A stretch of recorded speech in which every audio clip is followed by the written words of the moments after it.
Tribune diplomatic correspondent John McLean.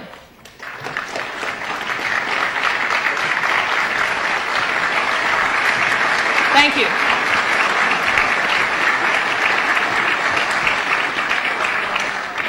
Our speaker today is the President of the Philippines, Ferdinand Marcos.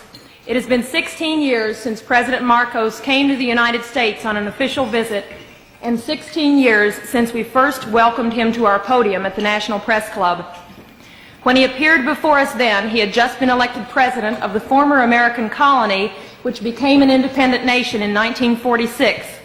We knew Marcos was a war hero. He got so many medals in World War II that when the young Major Marcos met four-star General Omar Bradley, the general saluted him.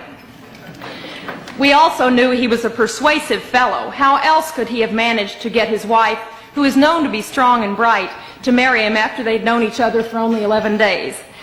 And we knew he was experienced in overcoming political adversity. After all, the first case Mr. Marcos ever won as a lawyer was when he successfully defended himself from prison against a charge of murdering a political opponent of his father. The president of the press club at that time, Win Booth, remarked at the great warmth of the greeting Mr. Marcos received in 1966 and said, and I quote, "Your very presence reminds us that you and your great people are the faithful allies of our country in time of trouble.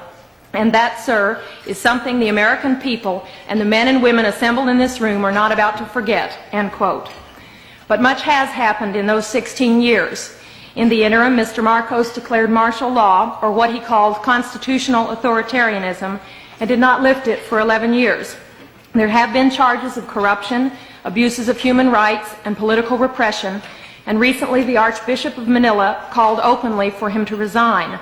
But through it all, Mr. Marcos has remained president, and this week President Reagan warmly welcomed him, stressing the many common ties between the two countries. The New York Times recently said, quote, "In a country that is deeply sensitive to style, Ferdinand Marcos has it, and it has allowed him to take the sweeping actions that in essence converted the nation from an ill-functioning, raucous but free democracy into his personal fief and seemingly permanent possession," end quote. President Marcos comes to us today as the head of a nation with a long friendship with the United States, a nation considered crucial to America's defense strategies in Asia. We are eager to hear what Mr. Marcos has to say. It's my pleasure to present to you Ferdinand Marcos, President of the Philippines.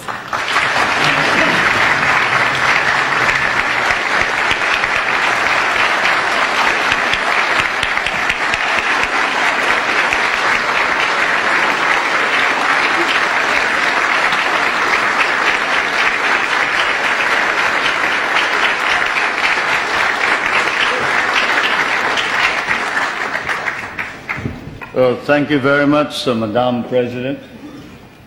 Distinguished guests, my friends.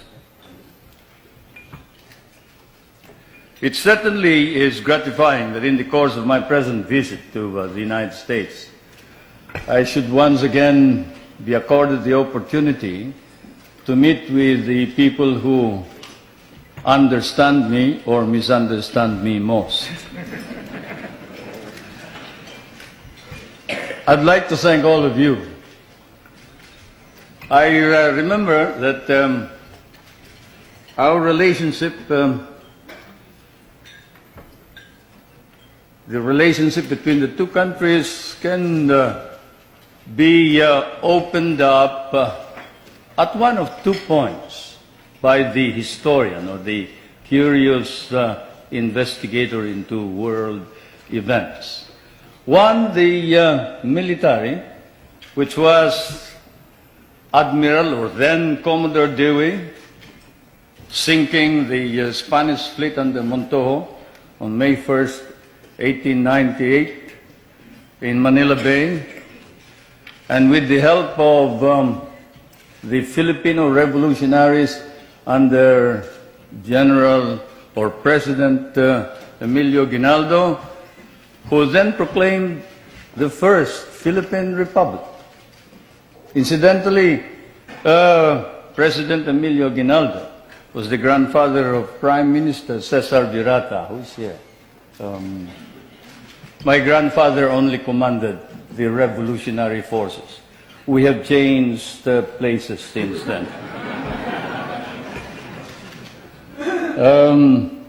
Either that point of entry is chosen or the more sedate commercial one 100 years back.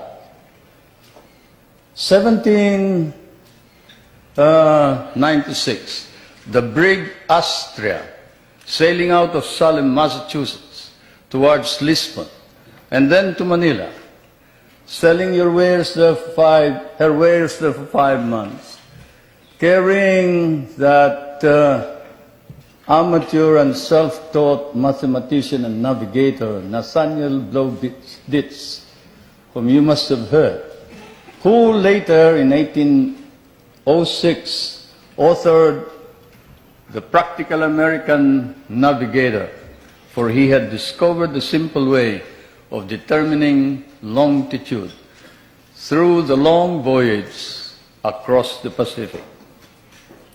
The American government bought the rights after 2 editions, and it has become standard text for all those who study salesmanship from Kings Point to Annapolis. Either way, it has been dramatic and historic, and it was always to be so. There was always extreme on both sides, enmity, if not enmity, extreme friendship, a relationship of love, hate. And this is my fate and destiny. I thank you all for this privilege and this honor. It may be said that an official journal like mine ought always to visit with this press association, for, as someone once observed correctly, the American press is, of course, the 4th branch of government in this country. And then also it is well to remember that the so-called solicitude with which Americans regard developments in the Philippines is perhaps now more pronounced than in the devoted reportage by the American press on our country. This keen of the American interest of the American press notwithstanding, there is, I fear, some confusion in this country of what is happening in the Philippines today.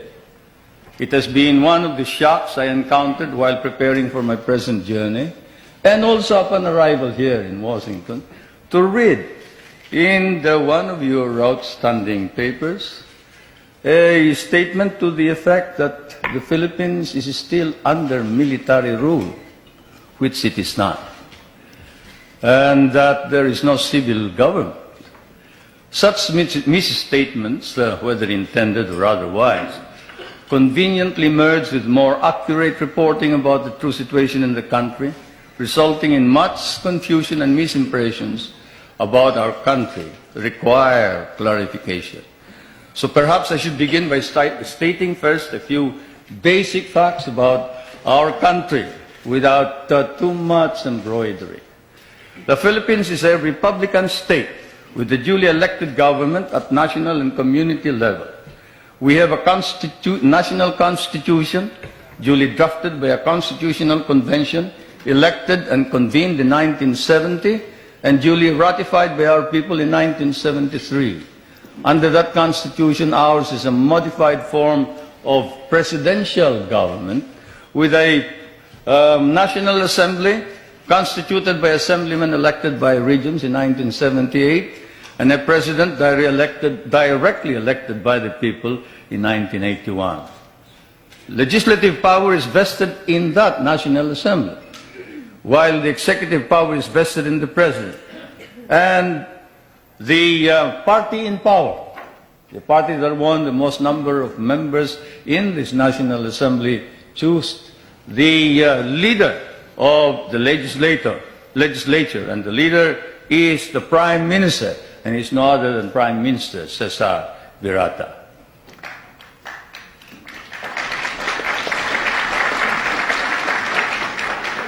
We have an independent judiciary which is under the full supervision of the Supreme Court. While it is claimed that human rights are not protected by the courts, or that civil rights are not duly enhanced